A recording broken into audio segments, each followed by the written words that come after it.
तो स्टूडेंट, आज मैं आपको एक क्वेश्चन लेके आए हैं एग्जाम्पल नंबर 6 जो कि है गोले पर स्थित उन बिंदुओं के समीकरण, उन बिंदुओं के निर्देशांक ज्ञात कीजिए जहाँ पर गोले के स्पर्श समतल है ना, गोले के स्पर्श समतल।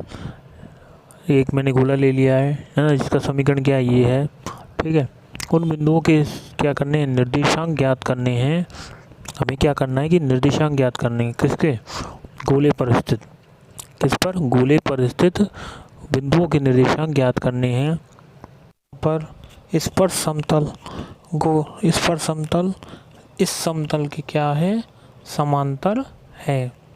अब हम देखते हैं स्टूडेंट, ये गोला है ना, इस गोले के क्या है, स्पर्श समतल इस समतल के समांतर है। इसका मतलब क्या है कि हमको एक स्पर्श समतल के समांतर क्या दिया गया, एक समतल दिया गया जिसके है ना, यहाँ पर मान लेते हैं कि क्या है, ये स्पर्श समतल है। ठीक है, ये हमने क्या मान लिया, स्पर्श समतल।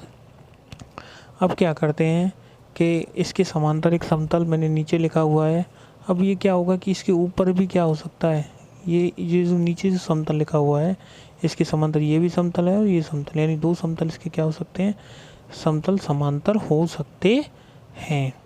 ठीक है, इसका समीकरण मैंने लिखा है आपको 2x - y + 2z - 1 = 0।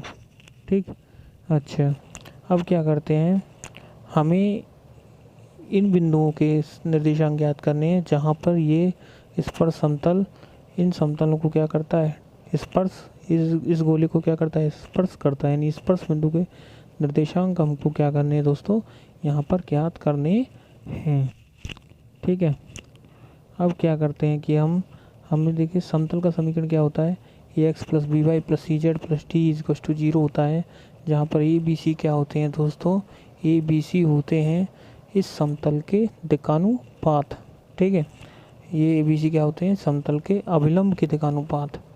ठीक है, अच्छा, समतल के अभिलंब के दिक्पानुपात होते हैं ए बी सी। तो यहाँ पर ये इसके दिक्पानुपात क्या होंगे, इस समतल के अभिलंब के 2 - 1 और 2 हो जाएंगे। ठीक है, मैंने आपको ये वाली चीज़ मैं आपको पिछली वीडियो में शुरुआत में बता चुका हूँ। अब यहाँ पर हम देखते हैं कि जो ये समतल है इसकी अभिलंब रेखा क्या होगी दोस्तों, जो कि कहाँ से होके जाएगी, एक ऐसी अभिलंब रेखा होगी जो कहाँ से होकर जाएगी, गोले के केंद्र से भी होकर जाएगी। किस प्रकार से, देखिए हम क्या करते हैं, ये स्पर्श बिंदु और एक ये स्पर्श बिंदु है ना, इन दो स्पर्श बिंदुओं को यदि मिलाकर हम एक रेखा खींचें तो वो कहाँ से होकर जाएगी, गोले के केंद्र से भी होकर ज़रूर जाएगी। ठीक, अब हम क्या करेंगे, इसमें हम क्या करते हैं, एक रेखा यहाँ पर ड्रॉ करेंगे। अब हमें क्या करना है, इन दो बिंदुओं के क्या करने, स्पर्श बिंदुओं के क्या करने दोस्तों, निर्देशांक ज्ञात करने हैं। अभी देखते हैं कि हमने क्या किया, यहाँ पर एक रेखा खींच ली जो क्या होगी, इस स्पर्श समतल के क्या होगी, समांतर होगी। और जो ये रेखा होगी वो क्या होगी, व्यास होगी। और व्यास क्या होगी, इसके स्पर्श समतल की क्या होगी, लंबवत होगा। यानी कि गोले के केंद्र से समतल पर डाला गया लंब क्या होता है, इसको समतल पर लंब क्या होता है, त्रिज्या के बराबर होता है। तो ये रेखा क्या होगी, व्यास होगी। अच्छा, यहाँ पर हमें व्यास रेखा का क्या निकालना है दोस्तों, समीकरण निकालना है। व्यास रेखा का समीकरण वो किस प्रकार से, कि इस लंबवत रेखा का क्या है, लंबवत रेखा का अपने को डी आर एस अपने को मिल गए कितने, 2 - 1 और 2 है ना, व्यास रेखा के। अच्छा, व्यास रेखा की हमने क्या निकाल ली, यहाँ पर डी आर एस हमने निकाल लिए हैं। ठीक है, अब क्या करेंगे दोस्तों, हमें किसी रेखा का समीकरण लिखने के लिए हम क्या करेंगे कि हमारे पास डी आर एस आ गए और कोई एक बिंदु चाहिएगा है ना, रेखा के क्या है, डी आर एस तो मिल गई। अब एक बिंदु कौन सा, जो गोले, क्योंकि ये रेखा व्यास रेखा गोले के केंद्र से होकर जाएगी, तो क्या है कि हम यहाँ पर क्या करेंगे, मैंने लिखा है समतल के DRS, समतल के DRS कितने लिखे हमने, 2 - 1 और 2। ये समतल के क्या हैं, अभिलंब के दिशानुपात होंगे, जो इसकी व्यास रेखा के दिशानुपात होंगे। लंबवत रेखा अर्थात यानी कि कौन सी, व्यास रेखा, व्यास रेखा, गोले की व्यास रेखा के दिशानुपात भी होंगे। ठीक है, अब हम यहाँ पर करते हैं दिशानुपात भी होंगे। ठीक है, अब यहाँ पर दोस्तों हम ये देखते हैं कि गोले की व्यास रेखा जो कि स्पर्श बिंदु से भी होकर जाएगी और व्यास रेखा गोले के केंद्र से भी होकर जाएगी, तो वो बिंदु कौन सा हो गया दोस्तों, यहाँ पर वो बिंदु गोले का केंद्र हो गया। ठीक है, तो गोले का केंद्र यहाँ से निकालेंगे कितना, -u - v - w से कितना, 2 - 1 और कितना हो जाएगा दोस्तों, 0। ठीक है, अच्छा अब इस केंद्र से गोले के केंद्र अर्थात व्यास रेखा का समीकरण हम निकालेंगे। यहाँ से गोले की व्यास रेखा का समीकरण, गोले की व्यास रेखा का समीकरण वो कितना होगा, वो होगा x - 2 x coordinate upon l कितना 2 = y+1 है ना, अपॉन -1 अपॉन y+1 अपॉन 1 है ना, माइनस का आएगा यहाँ पे है ना।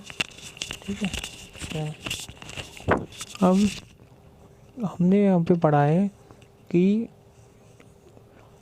किसी रेखा पर स्थित 3D में किसी रेखा पर स्थित किसी बिंदु के निर्देशांक किस प्रकार से निकालते हैं।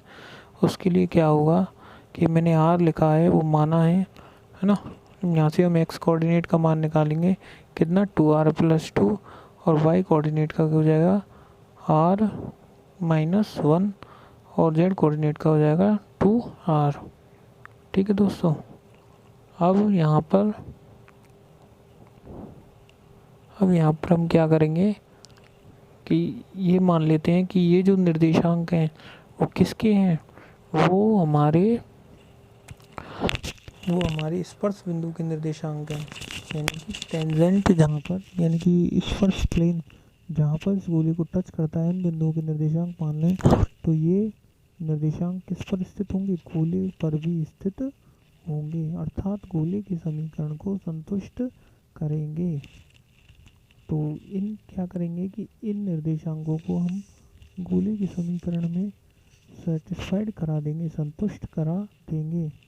तो अब क्या करते हैं कि इन निर्देशांकों को रखकर हम गोले के समीकरण में रखते हैं, देखते हैं देखो क्या आएगा है ना। समीकरण नंबर 1 मैंने दे दिया है, ये है ना, ये लिया है गोले, इनके क्या करते हैं गोले के समीकरण में रखते हैं, ये 2r+2 का स्क्वायर r - 1 का स्क्वायर और 2r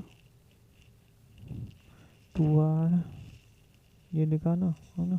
इनके क्या करते हैं अपन रखते हैं 4r² -4 × 2r +2 +2 इंटू कितना आएगा दोस्तों, r - 1 -4 = 0 है ना। यहाँ पर हम क्या करते हैं कि r के मान की गणना करेंगे, चूँकि ये समीकरण r में क्या है, r में द्विघातीय समीकरण है, तो r के 2 मान प्राप्त होंगे।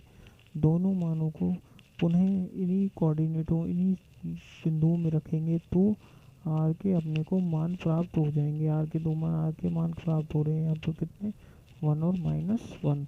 तो हम कैलकुलेशन करेंगे तो r का मान यही प्राप्त होगा। ठीक है, अब हम क्या करते हैं, r के मान रखेंगे तो दोस्तों हमारे पास आएंगे 2 + 2 और 0 और आएगा कितना, 2 और आएगा, ये कुल मिलाकर ये मान अपने को प्राप्त हो जाएंगे। r = 1 पर, r बराबर कितना, -1 पर 0 -2 और -2, ये मान अपने को प्राप्त हो जाएंगे, है ना। इस प्रकार हम, यही वो निर्देशांक हैं जो जहाँ पर गोला स्पर्श समतल को क्या करता है, स्पर्श करता है। इन्हीं बिंदुओं के निर्देशांकों को वो हमसे पूछ रहा था। ये बहुत ही इंपॉर्टेंट क्वेश्चन है दोस्तों। इसके बाद में बात करेंगे। धन्यवाद।